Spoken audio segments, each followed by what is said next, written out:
अस्सलामुअलैकुम वरहमतुल्लाहि वबरकातुहू। इत्तेहाद न्यूज़ में आप सभी का खैर मकदम है। बेलगाम शहर में कल मुहर्रम मनाया गया।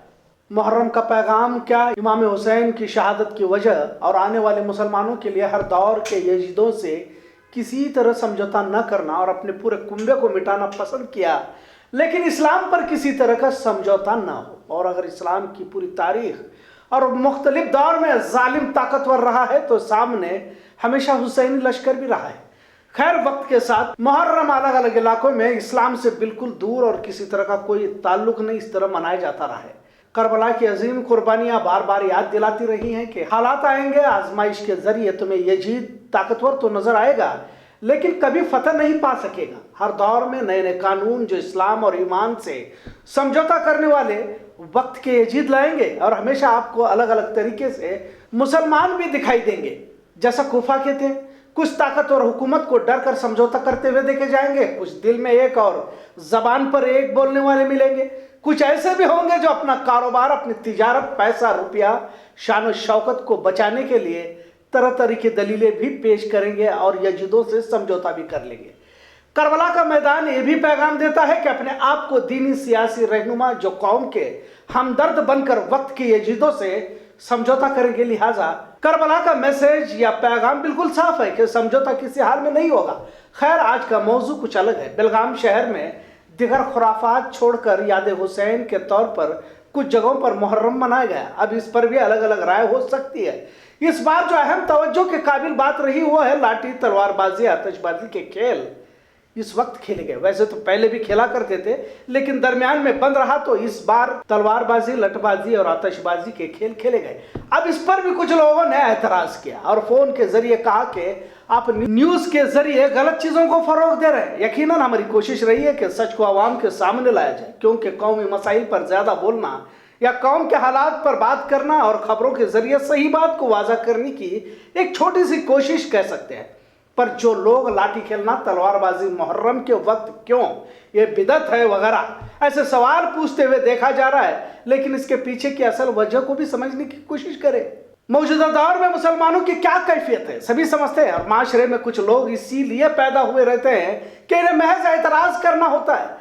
खुद तो कुछ करते नहीं है, पर थोड़ा बहुत कुछ लोग हरकत भी करना चाहते हैं तो ये शिर्क है, ये बिदत है, हराम है तक के फतवे देना शुरू करते हैं। यकीनन माह मुहर्रम इस्लाम का पहला महीना है और हिजरी जो शुरू हुई वह भी कुर्बानी ही दरपेश थी, अल्लाह के हुक्म पर हिजरत करना। और जब अल्लाह का हुक्म हो जाता है तो किसी तरह के हिल्ले बहाने बनाने की जरूरत नहीं रहती। लिहाजा नबी करीम सल्लल्लाहु अलैहि वसल्लम ने हिजरत के जरिए यही पैगाम दिया।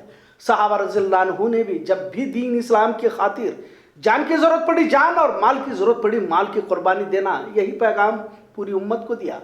पर अफसोस के साथ कहना पड़ता है कि असल पैगाम को नजरअंदाज कर अलग सिमत में ही उम्मत को जाते हुए देखा जा रहा है। यकीनन जिस तरह का मुहर्रम मनाया जाता रहा है इस इस्लाम से कुछ भी लेना देना नहीं है। यजीद ने उस वक्त मुसलमानों के खेमे में आग लगा दी थी, आज जिसे अलावा कहा जाता है। नक्शे की रोटियां बनाकर खाई जाती है, आज बतौर चोंगा उसे आज के मुसलमान खाते हुए देखा जाता है। बेलगाम में तो अजीब अजीब चीजें देखी जाती है, ताबूत हो या पंजे या फिर छोटे बच्चे चाबुक लेकर सड़कों पर पटकते घूमते रहते। ये जिहालत नहीं तो क्या है, और बचपन से ही जिहालत का सबक पढ़ाया जा रहा है। और इसी तरह हर हाल में हिमायत नहीं होनी चाहिए। डीजे पर नाचने गाने वाला एक तबका बड़ा पाया जाता है, और अगर डीजे पर नाचने नहीं दिया गया तो नाराज भी हो जाता है। ताबूत के सामने नाचने वाले उन नौजवानों से आखिर मिल्लत के मुश्किल वक्त में कुर्बानियां पेश करने की उम्मीद करना कहां तक दुरुस्त होगा, और उन कायदों से भी क्या उम्मीद कर सकते हैं जो वक्त के यजीदों से याराना रखते हैं। खैर, आजकल सबसे ज्यादा सस्ती कोई चीज है तो वो है फतवा। कोई भी किसी भी बात पर बिना सोचे समझे कुछ भी बोलता है। अब जब मिल्लत बुज़दिली की इंतहा में मुलव्विस है, ऐसे वक्त में बहादुरी के सबक पढ़ाना भी जरूरी है। और उन मुफ्त के मशवरे देने वालों से कहना चाहता हूं कि अगर आप मस्जिदों से सही पैगाम उम्मत को देते, बहादुरी के सबक पढ़ाते, हालात हाजरा पर वक्त के फिरौन और यजीदों को बेनकाब करते हुए दीन की खातिर मर मिटने का सबक सिखाते, तो आज लाठियां कड़ों के जरिए नौजवानों को बेदार करने की जरूरत ही ना होती। हाल ही में हमने ये भी देखा कि अगर एक दूसरी बात की जाए तो केरला से शिहाब नामी नौजवान पैदल मक्का के लिए निकल पड़ा, तो यहां भी फतवे लगाने वाले पहुंचकर क्या जरूरत है इसे पैदल हज के लिए जाने की, और फिर दलाइल भी पेश करने लगे। अब तो जिस कदर शिहाब को मकबूलियत हासिल हुई है, देखा देखी और भी फर्जी हाजी निकल पड़े हैं। अब कोई भी इन्हें नहीं पूछ रहा तो इरादा बदलकर कुछ लोग अजमेर की बात कर रहे हैं। लिहाजा हर जगह पर इस तरह कोई ना भी पूछे तो अपनी राय पेश करने वाले अफराद मिलते रहते हैं। मैं भी कोई बड़ा इल्म वाला तो नहीं हूं, लेकिन कुछ बातें पढ़ी सुनी है। अल्लाह के रसूल सल्लल्लाहु अलैहि वसल्लम ने फरमाया कि ताकतवर मोमिन बेहतर है कमजोर मोमिन से, और लाठी तलवारबाजी से यही कोशिश होनी चाहिए कि नौजवान नस्ल जिनके हाथ में कौम और मिल्लत का मुस्तकबिल है, नशे जैसे नस्लों को बर्बाद करने वाली लत को छोड़कर जिन अमाल से अल्लाह और उसके रसूल खुश हो ऐसी चीजों की तरफ चल पड़े। एक और हदीस में आया है कि जन्नत तलवारों के साए में है। अम्र बिल मारूफ नही अनिल मुनकर की वजाहत भी इसी ज़मरे में की जाती है। अच्छे का हुक्म दो और बुराई से रोको। जाहिर है ताकतवर लोग ही किसी बुराई को रोक सकते हैं। हुक्म तो दौर के यजीद का सामना करने का है, पर यह बुज़दिल कौम जो सुबह शाम दुनिया परस्ती में डूबी हुई है, मुफाद परस्ती के दौड़ में हर कोई आगे रहना चाहता है। जिस तरह का मर्ज बढ़ चुका है, दवा भी उसी तरह की देनी होगी। आज भी हमारा अक्लमंद और जिम्मेदार कौमी हमदर्द किसी को एजुकेशन की पड़ी है, कॉलेज स्कूल बनाने की पड़ी है, कोई अस्पताल तामीर करने की सोच रहा है, कोई फैक्ट्री बनाना चाहता है। ठीक है, होना भी चाहिए, लेकिन सबसे पहले तहफ़्फ़ुज़, मिल्लत की दिफा सबसे बड़ा मसला है। इस पर तो किसी की जबान नहीं उठती और सभी के पास दलाइल मौजूद है। कोई किसी का सुनना नहीं चाहता। सामने दुश्मन साजिशों से, हथियारों से, मंसूबों से लैस है, लेकिन एक कौम आज भी सिवाय माशरे की बुराइयां कर उसी पर तस्करे करने मसरूफ है। लिहाजा जब कौम बुज़दिली की तरफ बढ़ रही है तो बहादुरी के सबक याद दिलाना भी जरूरी है। यकीनन कुछ खामियां गलतियां हो सकती हैं। अगर कुछ नौजवान इस तरह की जद्दोजहद कर रहे हैं तो इन्हें बढ़ावा देना चाहिए। खुद भी ना करो, जो कर रहे हैं उनके भी पैर खींचो कि पुराने मर्ज से अभी भी हम बाहर आना नहीं चाहते। मुख्तलिफ महाज पर मोर्चे खोलने की जरूरत है, और ये तंग नजरे से हम मुख्तलिफ महाजों पर कामयाब भी नहीं हो सकते।